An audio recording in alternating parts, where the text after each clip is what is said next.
What is revival? The renewing of the mind is the revival. எழுப்புதல் என்றால் என்ன? நம்முடைய மனம் மாறுதல் தான் எழுப்புதல். ஆமென். எழுப்புதல்னா எல்லாம் என்ன நினைச்சிட்டு இருக்காங்க தெரியுமா? அசுசா ஸ்ட்ரீட்ல நடந்ததான ஒரு மாபெரும் தேவ பிரசன்னத்தை குறித்து பேசிக் கொண்டிருக்கிறார்கள். அந்த பிரசன்னம் என்னத்தை கொண்டு வந்தது தெரியுமா? மனம் திரும்புதலை கொண்டு வந்தது. அல்லேலூயா. தேவ பிரசன்னம் எதை கொண்டு வரும்? மனம் திரும்புதலை கொண்டு வரும். இன்றைக்கு தேவன் பிரசன்னமாகுதலை வசனத்தின் மூலமாக கட்டளையிட்டு கொண்டிருக்கிறார். வார்த்தை தான் மனம் திரும்புதலை கொண்டு வரும்.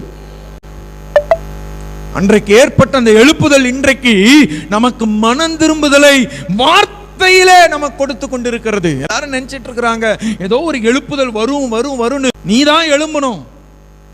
ஆமென். வசனம் என்ன சொல்லுது தெரியுங்களா? எழும்பி பிரகாசி. Arise and shine. நீ தான் எழும்பணும், நீ தான் பிரகாசிக்கணும். ஆமென். ஹல்லேலூயா.